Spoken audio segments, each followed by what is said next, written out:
Have you ever been in a situation where you're bleeding, your body is in agony, and the person standing over you is whispering that you should have made a different choice? That was me, lying on the cold concrete of my parents' garage, blood pooling beneath me, my vision blurred. I refused to co-sign the mortgage, and for that, my father made sure I regretted it. I remember the sting of his slap, the harsh crack as my body collided with the wall. The moment the air left my lungs, I collapsed to the floor, my palms slipping in the blood that covered me. But somehow, I managed to crawl out of that garage, across the frozen yard, up the porch steps to my mother's door. I knocked, desperate, begging for help. But what happened next is burned into my memory. Even the officers who arrived at the scene were shocked by what they saw. 2 weeks before that night in the garage, Melissa had called me, sweet and syrupy as usual, asking me to come over to dinner at Mom and Dad's. Just us, she said, like everything was normal. Dad's cooking. I had my reservations, knowing it could be another one of her schemes, but she insisted. She said it had been too long and that Dad missed me. Against my better judgment, I agreed.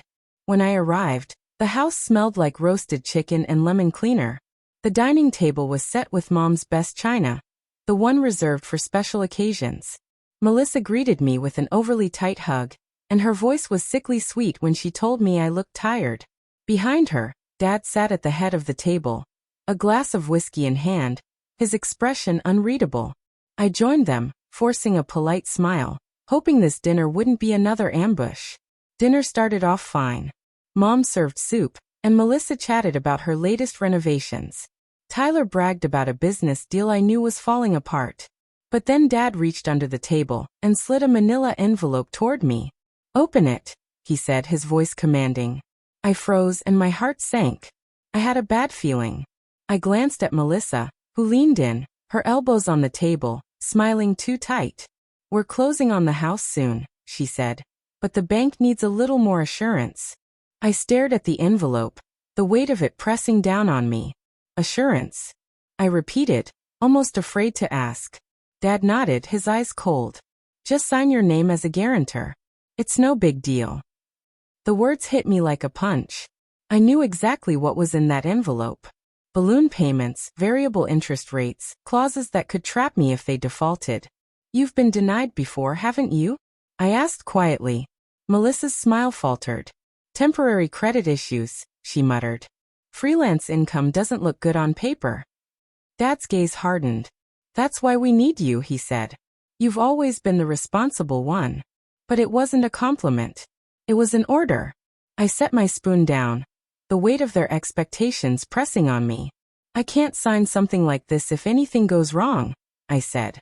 "Nothing will go wrong," Melissa reassured me, cutting in. "You think we'd let that happen to you? We're family." Family. The word hung in the air, heavy and suffocating. I didn't take the bait. "I'll think about it," I said, even though I knew my answer. I finished my soup in silence, the envelope still sitting between us like a weapon. The next morning, I sat at Kelly's kitchen table, cradling a mug of coffee I couldn't bring myself to drink. Kelly, my best friend since college, looked at me, her face full of concern. "They want you to do what?" she asked, her voice tight. I stared into my mug, unsure if I could explain. "They want me to co-sign the mortgage," I said. "Just to get them through closing." Kelly didn't even hesitate. "No, Lauren," she said firmly. "If you sign that, you'll be responsible for every cent when they can't pay. And trust me, they won't pay." I looked at her, my heart sinking. "They're my family," I said quietly. "No," she replied, leaning forward. "They're counting on you thinking that. You're always the one who shows up. You're predictable. That's why they keep asking." The word stung. She was right. I had been predictable my whole life, always the one who sacrificed for them, always the one who took on their burdens. "Remember the credit card mess 3 years ago?" she continued. "When they used your account for Tyler's business expenses, and you paid it off because you didn't want Mom and Dad to be embarrassed?" My throat tightened. "That was different," I protested. "It's never different," Kelly said flatly. And I knew she was right. It felt like the same scenario playing out over and over again. They made the mess, and I was left to clean it. My eyes drifted across the kitchen tiles. The same pattern that had always been there, grounding me. I couldn't deny the reality any longer. I just don't want to lose them, I muttered, my voice barely above a whisper. Kelly's tone softened as she responded. You need to think about what you're sacrificing by keeping them around. Her words hit me like a cold splash of water, sinking in deeper than I wanted them to. She reached over and placed her hand gently on mine. Lauren, you need to set boundaries. If you don't, they'll keep pushing until there's nothing left to give. I nodded, the weight of her words settling on my chest, but I didn't promise her anything. When I left her house, the winter air stung my cheeks, and the scent of coffee from my sweater clung to me like a reminder of the conversation. I wanted to convince myself that Kelly was overreacting, but deep down, I knew she wasn't. 2 nights later, I stepped into my parents' dining room, and something felt off. It wasn't just any dinner. The table was set meticulously, as if straight out of a magazine. The silverware gleamed under the soft light, the lace tablecloth perfectly pressed. A golden brown roast chicken sat in the middle, its crisp skin almost too perfect to be real. Melissa was already at the table, sitting next to Tyler, both of them radiating that smug, almost self-satisfied energy that came from owning their own home. Dad sat at the head of the table, his utensils placed symmetrically on either side of his plate. Mom moved between the kitchen and dining room, offering that practiced smile she saved for guests, even though the only ones here were me and the immediate family. You're just on time, Mom said, brushing an invisible crumb off my shoulder. I glanced at the clock. It's 6 o'clock exactly, I replied, sliding into the seat they'd clearly set aside for me, wedged between Melissa and Dad. The dinner began with the usual small talk, Melissa's latest fabric samples, Tyler's supposed business breakthrough, Mom's new church committee. But the moment the plates were half empty, Dad leaned back, swirling the ice in his glass. So, he began, his eyes locking with mine, that familiar, measured look he'd given me my whole life. Melissa says you haven't signed yet. I set my fork down slowly, trying to maintain composure. I'm still thinking about it, I replied. Tyler snickered under his breath. Thinking? It's just a signature, Lauren. You don't even have a family to support. Why not help your sister start hers? His words hit me like a slap, even though his tone remained light, almost playful. Mom nodded in agreement, as if Tyler's logic made perfect sense. Families help each other, she added with a sweet, almost rehearsed smile. I felt the sharp retort building in my throat but swallowed it back. It's a big financial commitment, I said, trying to explain. I just want to be sure. Dad's smile thinned. Careful or stingy? He asked, his voice colder now. Melissa snickered quietly, shaking her head as if I were being unreasonable. The tension in the air was palpable. The clinking of silverware against plates seemed to echo louder in the silence. I gripped my hands tightly in my lap. You've always thought you were better than us, Dad said, his voice dropping lower, almost a threat. You work with numbers so you think you know everything, but life isn't a spreadsheet. I'm not better than anyone, I replied, my voice steady. I just know what's at stake if things go wrong. Dad didn't respond immediately, his jaw tightening as he held my gaze. The rest of the dinner passed in strained silence, and I kept my attention fixed on my plate, counting the minutes until I could escape. As I stood to leave, Dad's voice followed me. You'll come by later this week. We need to talk privately. It wasn't a request. Every fiber of my being screamed at me to refuse, but instead, I heard myself say, fine. That Friday afternoon my phone rang. It was Dad. No greeting, no pleasantries. Come by after work. We need to settle this. Every muscle in my body screamed no, but years of conditioning made my mouth say, all right. By the time I pulled into their driveway, the sky had turned dark, and the yard was cast in an eerie, fading light. The garage door was open just enough for me to slip through. Inside, the air was thick with the smell of motor oil and cold metal. Dad stood near his workbench, a half-empty tumbler in hand. Melissa leaned casually against the doorway leading into the house, her arms crossed, a smug smirk playing on her lips. Lauren, Dad said, motioning toward the stool in front of him. Sit. I remained standing, staring at them. You wanted to talk? He placed the glass down, the clink of it ringing in the cold, concrete space. This is absurd. You're making your sister's life more difficult over something so trivial. One signature. I replied quietly. It's not trivial. It's a legally binding document that could ruin me. Melissa's laugh was soft, almost condescending. You're overreacting. Dad took a step forward, his boots thudding loudly against the floor. I'm your father. I've always provided for you. The least you can do is help when I ask. I'm not saying no to hurt you, I said. I'm saying no because it's dangerous. His expression turned hard. Dangerous? What's dangerous is a daughter who turns her back on her family. The pressure in the room seemed to intensify. I stepped back, my shoulder brushing against the cold garage wall. Dad's voice dropped, taking on that low, threatening tone I had feared since childhood. You think you're too good for us? Sitting in your fancy office, acting like you're above the ones who made you. That's not it, I said. He moved quickly, a shove to my chest, and I crashed against the wall. Pain shot through my shoulder, stealing my breath. Stop, I gasped. The punch came so fast I barely saw it coming. A sharp crack across my cheekbone. The metallic taste of blood filling my mouth. I crumpled to the floor, my knees slamming onto the concrete. My hand slipped into the warm blood dripping from my nose. Melissa stood there, unmoving. You should have signed the mortgage, she said, her voice almost too calm. Her words stung worse than the punch. I struggled to push myself up, but the pain in my shoulder was blinding, a deep throb that made my stomach churn. Dad loomed over me, chest heaving. You're going to regret this. I looked into his eyes, unflinching. I already do.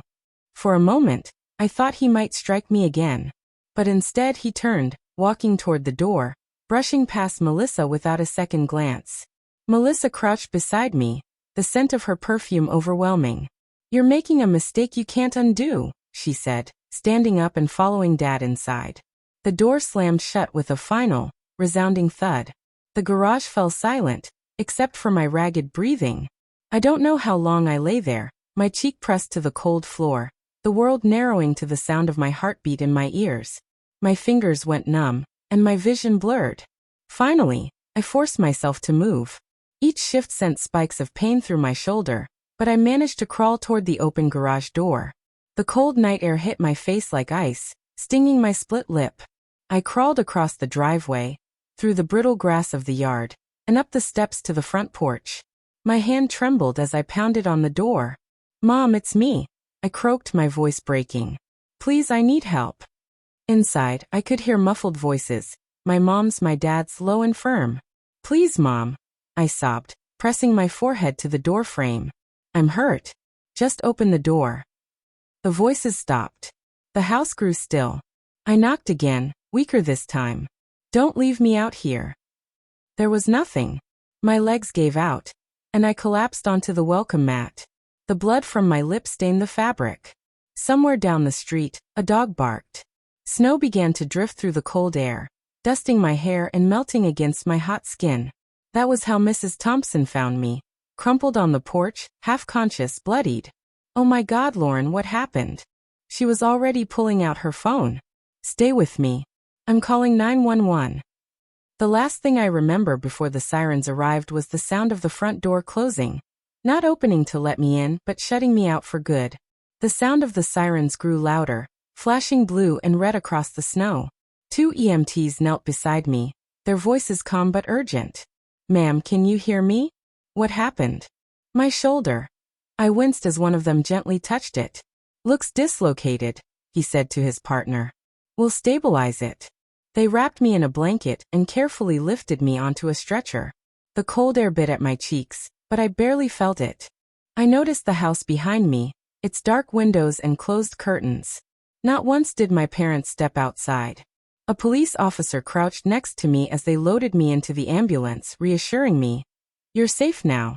We'll take care of you. Safe. It felt like a foreign word.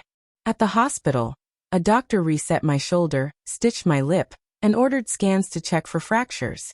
Lying in that sterile room, I replayed the events of the night over and over. The garage, Dad's fist, Melissa's smirk, the sound of the door slamming shut.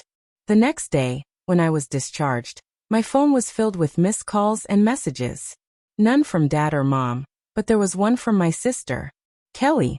Before you see it somewhere else, she wrote, I need to show you something. She sent me a link to Melissa's private Facebook post. Private, but clearly not private enough. There I was, lying on the garage floor, blood smeared across my face, eyes glazed over.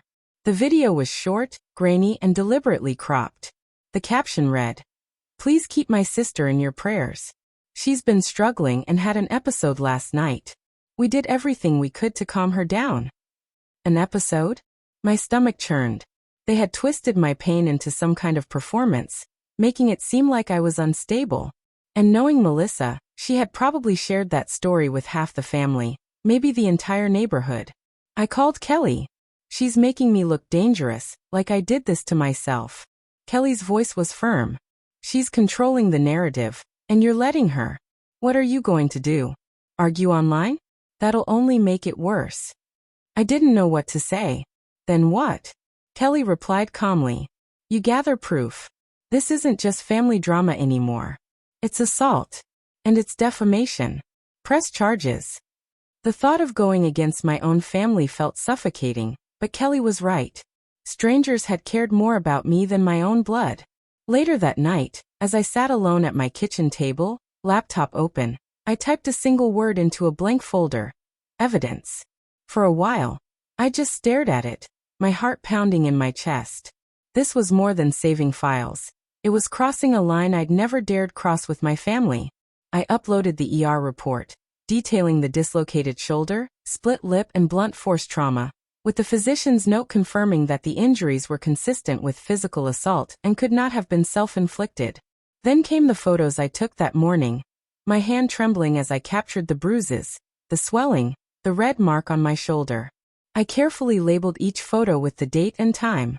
I then opened my messages, every text from Melissa, every missed call, every group chat where they had hinted at my supposed instability. I also uploaded the Facebook video cropped and edited, but still damning. They had filmed me without my consent while I was injured. Kelly came by later, her hands trembling as she handed me something cold. It was footage from Mrs. Thompson's security camera. The grainy black and white video showed the garage from across the street. I saw Dad storming out, Melissa close behind. Then moments later, I crawled into view, dragging my injured arm, blood visible even in the poor quality footage. Kelly set her phone down. This is enough to start, she said quietly. I swallowed hard. Start what? Holding them accountable. The idea felt overwhelming. I had spent my whole life absorbing blows, physical and emotional, just to keep the family together. Filing a case against them felt like shattering the fragile image I'd worked so hard to protect. But when I thought about my mom's voice behind the door, about the choice she made to leave me in the snow, when I thought about Dad's fist, and Melissa's smile as she called me dramatic, I realized the family I was protecting didn't exist for me. By midnight, the folder was full, medical records, photos, texts, the Facebook video, Mrs. Thompson's footage. I backed it all up to a flash drive and slipped it into my desk drawer. The house was silent when I closed my laptop. There were no phone calls, no footsteps in the hallway, just me and the knowledge that the next move was mine. The thought scared me, but it also steadied me. For the first time, I wasn't cleaning up their mess. I was building my own case. In the courtroom, the air was sterile and detached, smelling faintly of paper and coffee. Dad sat at the defendant's table in his crisp suit, jaw clenched, while Melissa sat beside him, scrolling through her phone as though this was just a chore. Mom was in the back row, her hands folded neatly in her lap, her eyes anywhere but on me. My attorney stood and presented the flash drive. Your Honor, this contains security footage from a neighbor's camera, medical records, and social media posts made by the defendants. The judge nodded, and the screen lit up with Mrs. Thompson's video. Gasps rippled through the room as the grainy footage showed me crawling out of the garage, blood staining my face. Next came the hospital report, the photographs, the Facebook post. Each piece shattered the narrative Melissa had crafted. When it was my turn to speak, my voice was steady. I didn't want to be here. I didn't want to stand in front of strangers and tell them what my own father did to me. But when your family closes the door on you literally, you realize you have two choices. Keep bleeding for them or stop. Dad glared at me, but I didn't look away. I'm done bleeding, I said, my voice clear. The judge took his time reviewing the evidence, then delivered the ruling. Dad was guilty of assault. Melissa was guilty of defamation. A restraining order was granted. When it was over, I stepped out into the cold winter air. Mom didn't follow me. Neither did Melissa. But Kelly was waiting for me at the courthouse steps, holding a paper cup of coffee. You did it, she said softly. I let out a breath I didn't even realize I'd been holding. Yeah, I did. For the first time, I realized that family wasn't the house you were born into. It was the door you chose to walk through.